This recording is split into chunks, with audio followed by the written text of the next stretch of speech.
Olá, meus amores, tudo bem com vocês?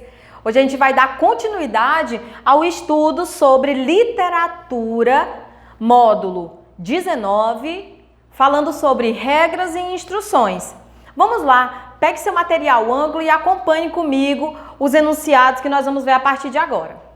Então, aqui a gente vai ver um pouquinho sobre a divisão entre os gêneros textuais. Mas a primeira coisa que nós temos que estudar é o que é gênero. Gênero é o conjunto que engloba os seres ou as coisas ligadas pela semelhança de suas principais características.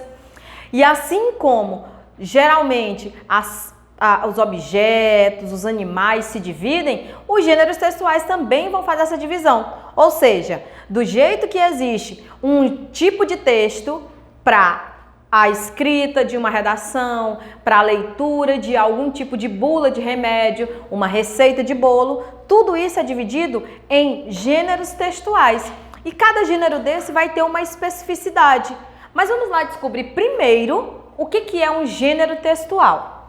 Vai ser a classificação ou conjunto de textos que possuem características comuns, como o assunto, tema, estilo, composição, meio de divulgação ou circulação, finalidade, entre outros detalhes. Aqui nós temos os gêneros normativos e instrucionais. Como o nome mesmo já diz, os gêneros instrucionais são aqueles que vão dando a você, leitor, instruções do que fazer, como acontece com um manual de instruções, uma receita de bolo, uma bula de remédio. Então, tudo isso eu posso chamar de gêneros instrucionais.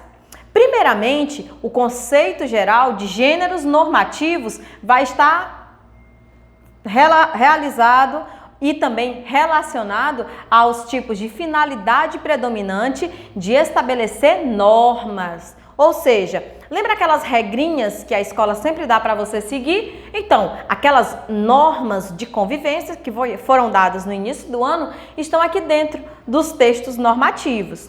São as normas, regras, protocolos, proibições e também as punições. Então, tudo isso está voltado para os textos normativos.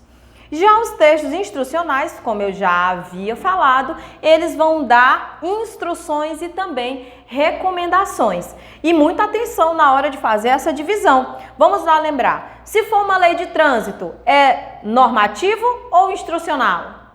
Exatamente, é normativo porque é uma regra, onde há proibições e também punições. Muito bem, estamos prestando bastante atenção. Aqui os gêneros divididos, é claro, de acordo com as suas finalidades, porque cada gênero textual ele vai estar relacionado a uma finalidade específica para aquele texto. Vamos lá. Então, nós vamos ter, entre os gêneros, vai estar relacionado às leis, regulamentos, estatutos, regras de jogo, receitas culinárias, bulas de remédio, manuais de instruções, guias de instalação e guias de operação de máquina e instruções de provas e muitos outros. Então, dentro desse gênero instrucional e normativo, nós vamos ter toda essa gama de tipos de texto, de gêneros textuais, que vai fazer a composição geral desses textos que nós vamos estudar. Pegue seu livro ângulo, encontre aqui comigo, ó. Saiba mais, a organização de textos legais. Não legais por ser legais, mas legais porque estarão relacionados a leis. A unidade básica do texto legal é o artigo. Então, quando eu tenho uma lei, as subdivisões dele eu chamo de artigo, que pode conter subdivisões, especificações e desdobramentos. Eu tenho dentro da lei os artigos, os parágrafos, os incisos, as alíneas ou letras e os itens também. Então, os artigos, de um modo geral, é a unidade básica para a apresentação dos assuntos dessa lei. Cada artigo pode conter um assunto. São numerados por algarismos arábicos ordinais até o nono, artigo 1º, estão vendo aqui como é que ele vai se posicionar? E com algarismos cardinal a partir do artigo 10. Ou seja, eu vou dizer artigo 1º, artigo 2º, artigo 3º e assim por diante. Quando eu chegar no 10º, não vou chamar de artigo 10º, eu vou dizer que é o artigo 10. E daí por diante ele fica como cardinal. Já os parágrafos vão ser a imediata divisão de um artigo, explicando ou modificando. São indicados pelo sinal gráfico, olha só, como se fossem dois Szinhos juntos, um sobre o outro. E numerados como os artigos. Parágrafo 1º, parágrafo 2º, parágrafo 10. Tá bem? Os incisos são especificações dos artigos ou dos parágrafos, numerados com algarismos romanos, seguidos de travessão. Inciso, primeiro, segundo, terceiro e assim por diante. As alíneas, desdobramento do inciso ou dos parágrafos, indicadas por letras minúsculas, seguidas de parênteses A, B, C.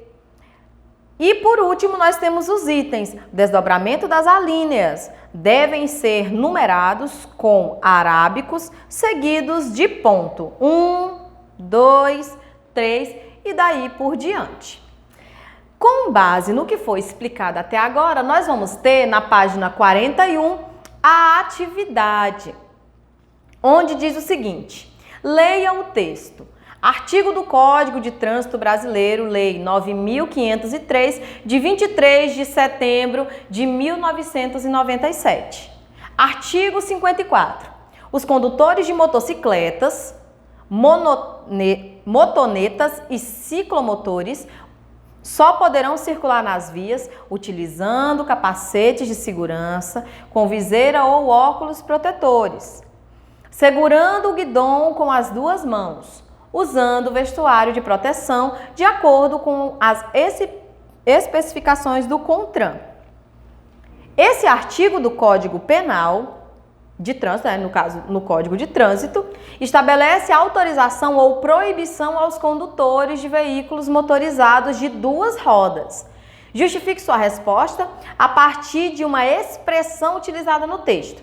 Olha só, se eu estou falando de motocicletas, motonetas e ciclomotores, é claro que eu estou falando de apenas veículos que possuem duas rodas. Olha só a resposta aceitável. Aqui esse artigo vai falar sobre autorização e também proibição. A expressão poderão circular estabelece permissão, mas é limitada pelo advérbio só, apenas, unicamente.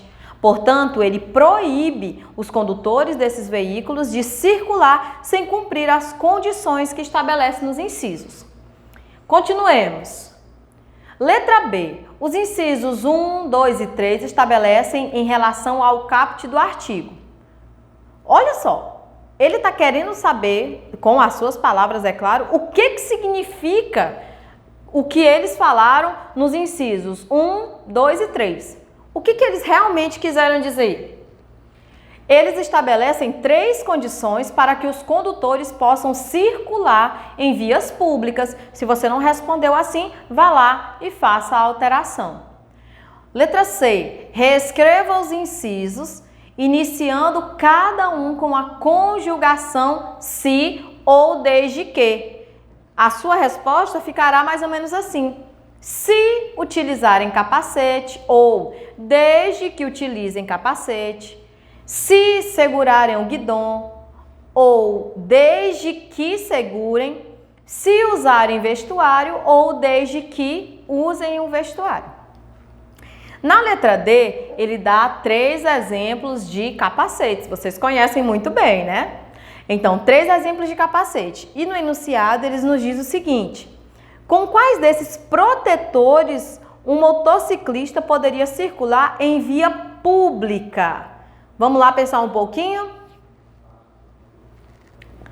Ele poderia circular com os protetores 2 e 3. O capacete da figura 2 possui viseira E o da figura 3 está acompanhado de óculos, olha só, para proteção dos olhos. Conforme exige o Código de Trânsito Brasileiro, no inciso 1 do artigo 54. O capacete da figura 1 não possui esse acessório, olha aí, ó, não possui viseira. E por fim, eu trouxe para vocês uma espécie de mapa mental para que você trabalhe bem direitinho os gêneros textuais, principalmente os voltados para a argumentação. É assim que nós vamos começar a montar os nossos mapas, tanto mapa mental quanto mapa conceitual, para que você possa resumir em um único desenho, em uma única folha, tudo que você aprendeu nas nossas aulas, ok? Vamos exercitar um pouco, vamos fazer isso nessa aula que nós tivemos hoje, tá bem? Então, meus amores, um beijo a todos, fiquem de olho na Agenda Edu e nas redes sociais. Nos vemos na próxima aula. Tchau!